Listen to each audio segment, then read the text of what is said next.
Daddy, why'd they build all those pyramids? Chapter 54, April 1, 2189 AD.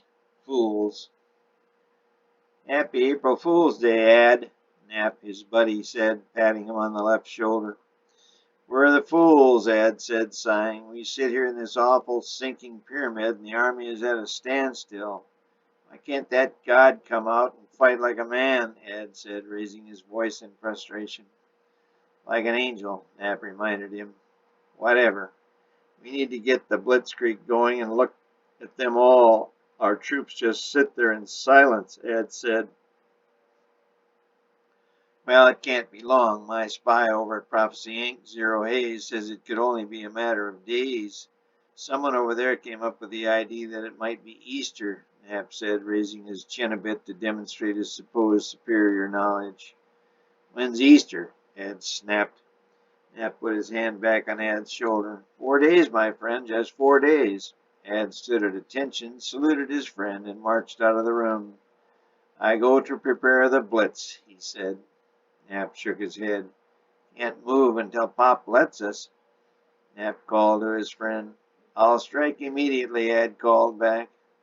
Knapp walked back into the control room at the top of the New Eden Pyramid where Jez, Bells, and Luke were seated at the now cracked glass table. Several working angels were manning the computers and monitors on the far wall. He strode into the gloomy room with one hand in his waistcoat. He had to adjust his balance as the floor now leaned a couple of degrees to the left. Why do you always keep one hand in your coat, Knapp? Bells asked. It's a human thing, Knapp said. You wouldn't understand. It looks stupid. I wish you'd quit it, Bells said. Is that an order, General? Knapp said. Bells stared at him, then waved his hand. No. Do what you want. You will anyway. It's a Masonic sign, but then you wouldn't understand, Knapp said. I would, Jez piped up. What a bunch of hoaxers. Humans really are stupid, she chided. I'd say they're smarter than we are, Luke said softly. Look at that mess they've got us into. He pointed out the window and all looked out at the New Jerusalem pyramid and the chaotic world before them. He continued, if it weren't for the humans, we'd be sitting pretty in paradise right now.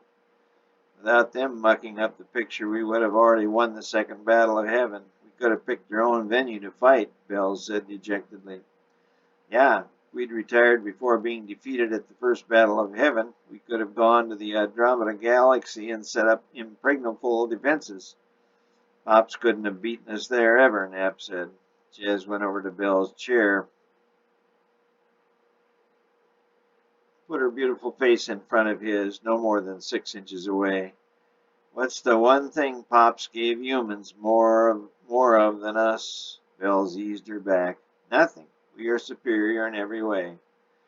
No, no, no, she said, wagging her finger at him. Any one of you know? The three angels were silent. Imagination, she said, beaming. They have more imagination than we do. Look at their artists, their scientists, their generals, she pointed at Knapp. She went on, Napoleon here conquered the world, she said, pointing to Knapp. When he was a human, he had more imagination than he does now in his angel form. But also a lot more stupidity. Don't forget the Russian winter. Knapp glared at Bells, but said nothing.